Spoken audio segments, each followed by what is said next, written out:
Good morning, I'm Neva Manu, and this is your morning news fix for Tuesday, 17th of March.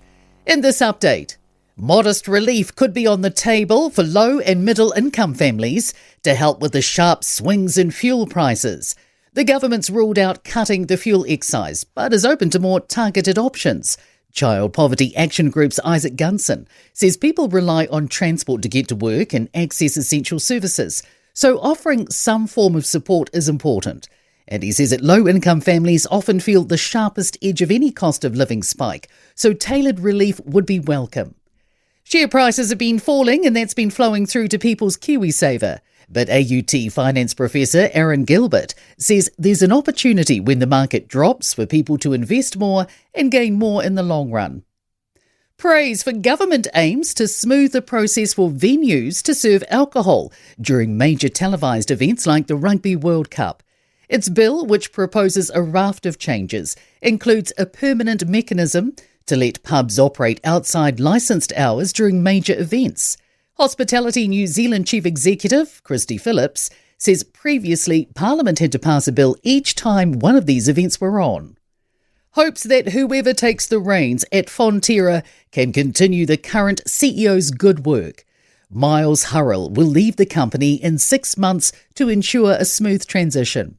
Federated Farmers Dairy Chair Carl Dean says the next CEO should continue Hurrell's approach to honest communication.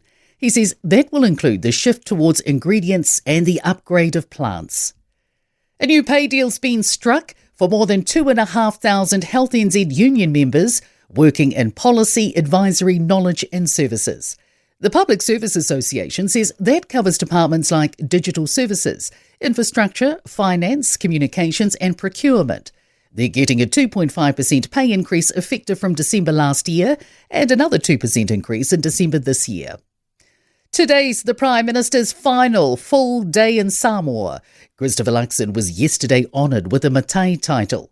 The PM also met with Samoa's Prime Minister, engaged in cultural ceremonies and put pen to paper on a deal to combat the Pacific drug trade. Luxon has more meetings before leaving for Tonga this afternoon. It's understood there will be a further focus on transnational crime there.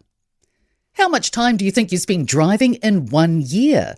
According to Auto Trader's research, on average, New Zealanders lose 8 days, 16 hours and 34 minutes a year commuting.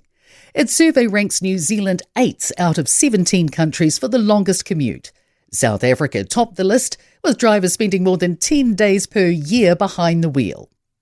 In sport, Tall Blacks basketball coach Judd Flavel appears bound for Japan after leaving his Breakers assistant post.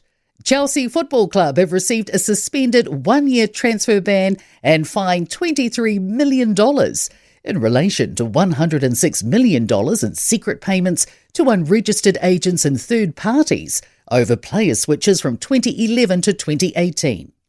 Motorsport great Greg Murphy believes McLaren's Formula One power unit malfunctions are a user fault rather than caused by manufacturer Mercedes. I'm Neva Manu, that's your latest news fix. We'll be back with the next update at midday from the Newstalk ZB newsroom.